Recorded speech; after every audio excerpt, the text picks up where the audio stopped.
welcome to a very special interview with Dr. Subramanian Swamy. Dr. Swamy, welcome back to NewsX. I've been getting a lot of complaints that we haven't had you on our show for a long time. Must be from my Twitter crowd. Very loyal. Huh? Very loyal. They've been missing you. Very young, very loyal. So giving into popular demand, welcome back. Thank you. And also congratulations, since we last met or had one of our chats, you've become member of the National Executive. Yeah, well, I mean, since you have said congratulations, I have to say thank you, but it's all part of the routine movement in the party. Yeah, it's okay. I mean, it's an important position, but it's okay. I have held even higher positions in other parties before. Janata, which is the only other party I've been in. Huh. But your induction, but there's also been a very significant dropout. Smriti Irani, what do you make of that? I really don't know, because she's a very good minister and she's very efficient, and the officers tell me that she reads files and has a phenomenal memory of what is in any file.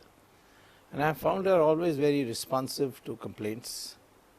So maybe they wanted her to concentrate full time on governmental work and not... You don't buy that one. No, I really don't know, because she's a very capable person. I have very high opinion about her. So you've read the media reports, no, saying that RSS pressure got her out, that she was flying too high too soon. I doubt it, because she's been perhaps the most accommodative of the RSS intellectual requirements in the Human Resources Ministry. So I would be surprised, and I would have heard about it. But I have heard no such thing.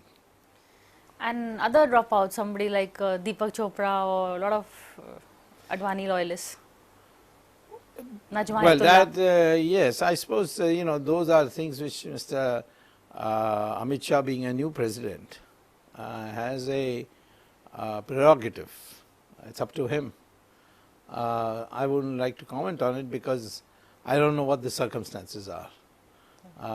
If I go by media reports, I'll say Najma is also being offered a governorship and things like that. You see, I really don't know. I have no idea, frankly. But is it true that you were offered the presidentship of the BRICS Bank recently? Yeah, I was invited to the party president's residence in Akbar Road, and there was our Sangha BJP link Ramlal also present there. And the offer was made. And he said that the Prime Minister has waiting for your confirmation. We want to give you a very important post for which he holds it. He is very much committed to, because we are being given the first option of appointing a president. And we think that with your political background, your economics background, you'll be the right person. Well, of course, I would be out of Indian politics. That's the catch. So that but offer was more important, personally, when I left Harvard, and I was a professor at Harvard, I had made a mental commitment that never again I'll serve abroad. Why is that? Because India is the most exciting place in the world. People don't realize that the kinds of things you can do in the kind of position I'm in. It's possible to bring about big changes in a country. It's your own country. And I have very strong attachment to Hindu Renaissance. I like to see it happen in India. I'm successful in Ram Setu. Now I want to be successful in Ram Temple.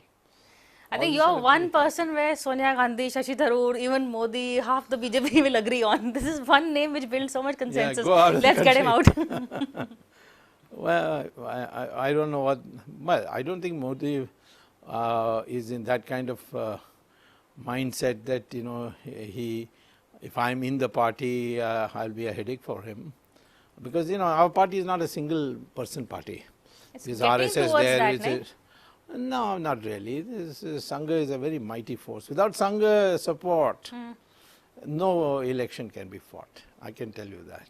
And given the degeneration and the corruption in our system, without the selfless workers of the RSS, in every village, every town, every state, it's impossible even to get started. Was that one of the lessons of the Delhi debacle? Well, I don't know whether RSS worked or not.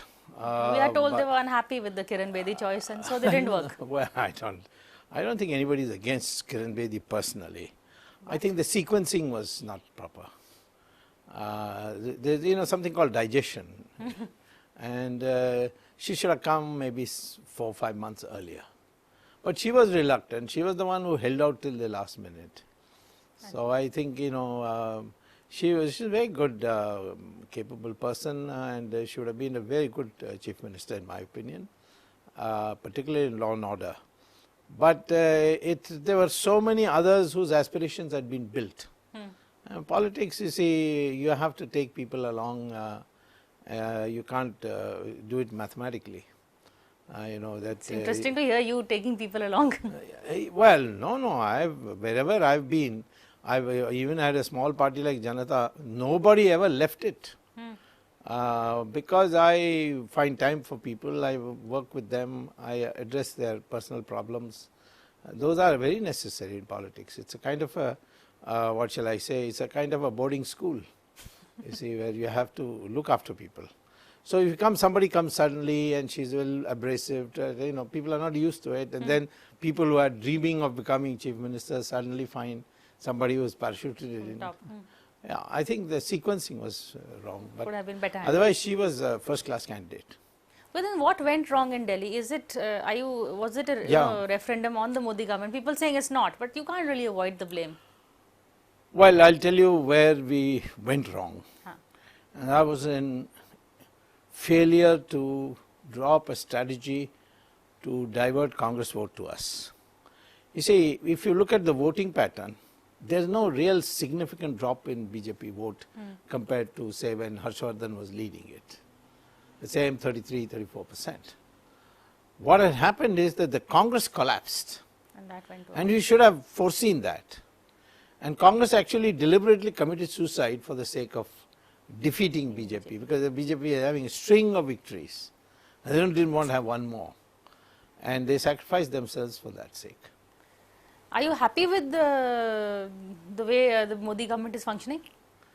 Well, no intellectual is ever happy with anything. I've been brought up in the academic tradition of being critical, looking at everything. So do an academic critique of the government.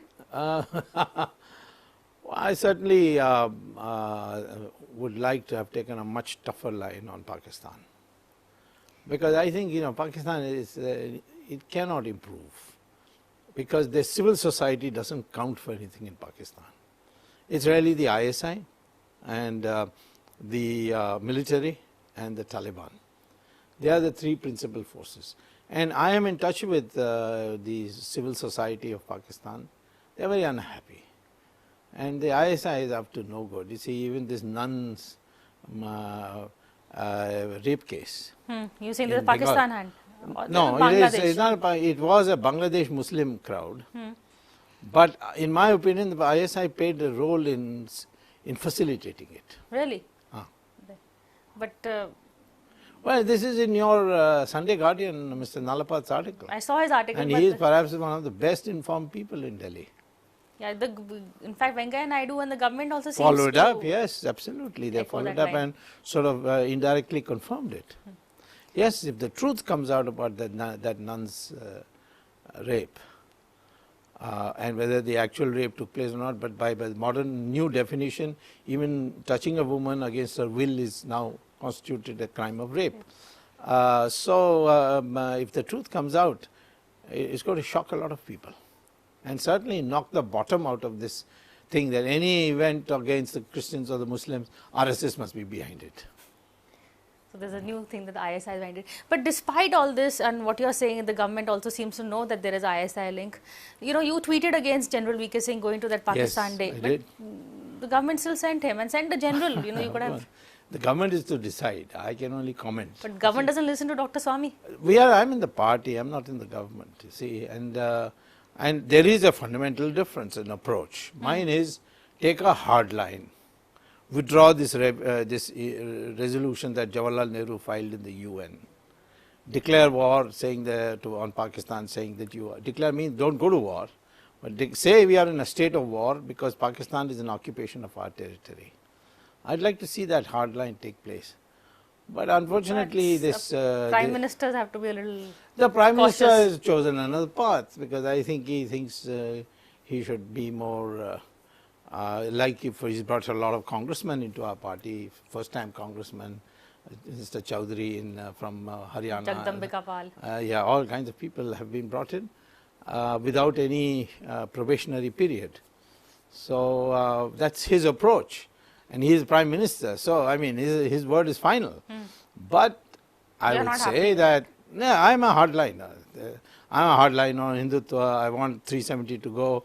I want the Ram temple to be built. Which is what brings me to this BJP PDP government. Yes, it's totally against all that you've been standing for. You stand for. Well, originally when they told me about it, when I raised it with the people, the principal actors in this drama, they said no, Mufti has undergone a change. I told them that Mufti has very strong links in Pakistan and Dubai. As subsequent events are proving. And there's subsequent no change. events are proving. But they said no, he's a changed man. He's, you know, and you see, Mufti is also, when you meet him personally, he's a very suave character. You know, he's a smooth talker. You get. So I've known him for a long time. It's not that I don't know him.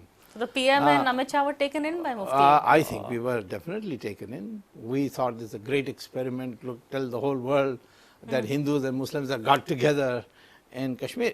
In principle, that's a very good thing. But it's unworkable, you see, because Kashmir, you are in effect changing the status quo.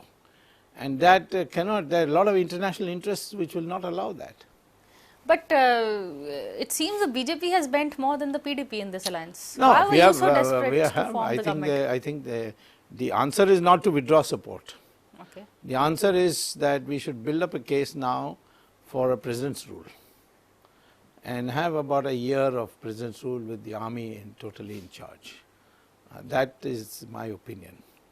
There is a national executive meeting. Are you going to bring it up on the national executive well, next week? Unfortunately, I have to be in Britain addressing several meetings. But not the Oxford. Oxford, they cancel. I'm thankful to them. Why did they cancel? Well, see, first of all, it was an academic lecture. I was to address as a professor of economics. I was going to speak on the Indian economy, comparing it to China. I found that boring, but our people said, no, it's very prestigious. The university has invited us. It's not some student group. But I knew that there has been a major change in the academic atmosphere in the Western world, because after the American economy collapse, they have literally depended on Arab countries for money, for research. And so they don't want to. Second is that many of our overseas students are essentially left-wing. Yes. And they don't want me to argue, because if I argue, I can't argue back. I'm a par excellence professor. So I'll take their point of view, ridicule it, and then put my point of view, which will look like logical. And you can see from my Twitter crowd, I mean, they are completely convinced. I've changed their total mindset. Many of them have given them alcohol. They get up at 4 a.m. in the morning. The parents have told me that you have transformed our children. So that is the thing that they are afraid of. And I was the best teacher at Harvard.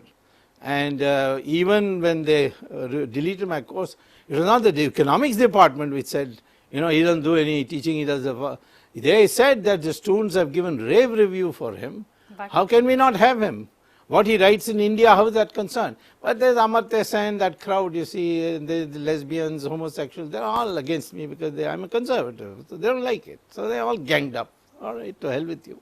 Okay, we need to take a short break, but we're going to come back and we're going to ask Dr. Swamy about the latest in the Sunanda murder case, about the National Herald case, and who else he's targeting now. So don't go away. Dr. Subramanian Swamy. Dr. Swamy, welcome back. And also, what's happening next in all the various cases that you started, the various fronts? See, in the case of the National Herald, there were three institutions: Congress, Associated Journals, which published the National Herald, and this newly formed company called Young Indian. All three, the personnel is the same: Sonia Gandhi, Rahul Gandhi, Motilal Vora, Oscar Fernandez, Soman Dubey, Sam Petroda. But they are arguing that Dr. Swamy is not a player in this. What is his concern? Listen, that is Sibbal's argument. Kapil Sibbal's zero loss theory. Zero. You know, a man doesn't apply his mind. He's doing it routinely. Fact is that this land, this building, these loans are all obtained from the government at concessional terms because it was For the publishing associate, newspapers. Now the young Indian says they will not publish newspapers. And Rahul Gandhi has given to one journalist by name J.P. Gopikrishnan in email that we have no intention of publishing newspapers, nor it is there in the memorandum of association. So the intent for which the land was given at subsidized rates is not being followed. It is, and it is being by cheating, it's not being followed. They knew very well. Where is Rahul Gandhi? That's the other question I want to ask you. Well, he first flew off to Thailand, tried Vipassana, which didn't gel with him. Then he flew to Spain. The last thing I heard maybe about a week ago was that he was in Barcelona. What is he doing in... Well, I think he is with his special friend whose identity I will not reveal because she is not in politics, but she is a Venezuelan citizen. So he's taking a break from politics. I don't think so. I think he has a fundamental problem with his mother.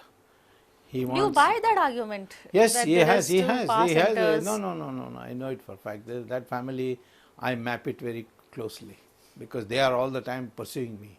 So I think it's because you are pursuing them. I don't know where the chicken and egg situation. How did this start? This with my conflict with these people. Right.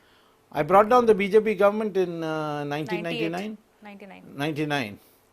And she was that time, she was invoking Rajiv Gandhi, for whom I have great weakness because he was a really good man. I miss him sometimes. Friends, huh? I miss him a lot because he was an extraordinarily nationalistic politician. He is the one who brought Ramayana and Mahabharata on serial in TV and transformed the whole mind. The Ram movement, certainly the organizational part was VHP, but that spark was Rajiv Gandhi. And in fact, he even allowed the VHP to do Shilanyas. And he started his campaign in 1989 by saying, I will bring Ramarajya. You can see that in Faizabad he addressed a meeting and said so. Right. Anyway, so that weakness Sonia Gandhi exploited and said, you did this for my husband, bringing down VP Singh's government. So you must bring down the BJP government. And I was that time opposed to them. So it's my birthright to fight a government which I am opposed to. So I persuaded Jayalalitha to withdraw her ministers, withdraw support. The government fell. The agreement was we'll form an alternative government. And she told me that she will not be a claimant for Prime Minister. But then I found the day we brought it down, she had gone to the President to say that she is taking claim. For the Congress, now they say that. Listen, these lies they spread and your media swallows it. For instance, in 2004, she says that I had no intention of becoming Prime Minister. I can tell you, you please, if you have good friends in the NCP, go and ask them. Originally, NCP gave a letter of support saying we support Congress party to form the government. She got it done that it was reissued saying we support Sonia Gandhi for Prime Minister. Every letter of support in Mr. Dr. Abdul Kalam's office, which I personally saw, I mean I couldn't see every letter, but I saw the theme, says that we support Sonia Gandhi for Prime Minister of India. It's a lie. It's because she was legally incapable of becoming Prime Minister that she made an issue of it and media assisted her. That's all. But she has a point. Well, of course it's a point. It's always followed that. You betray me, then I won't let you down. I mean, won't let you till you're down. Let you go. We are running out of time, but I can't let you go until you tell me about the latest in the Sunanda case. What is happening?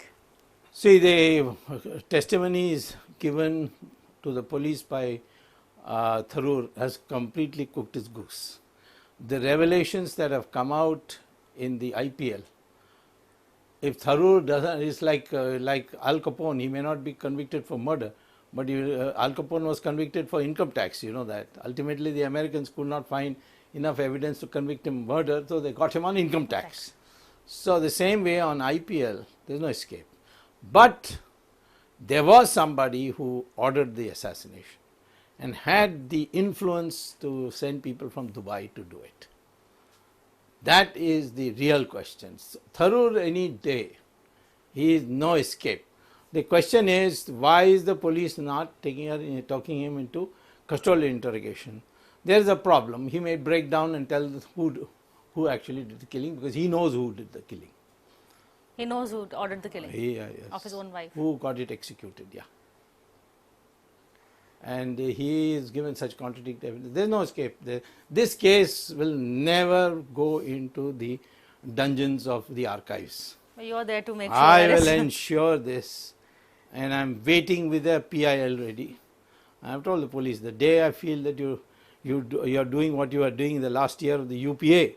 The last year of UPA, the police, some of the policemen took money to hush up this case. We will take care of that later. But here I am very clear that this is for a civilized society. We must get to the bottom of this. Okay, I'm afraid I'll have to let you go. Yes. But thank you so much for talking to NewsX, and we'll see you again soon. Yeah, sure. I'll ask my Twitter to get after you. No, we'll come. Thank you so much.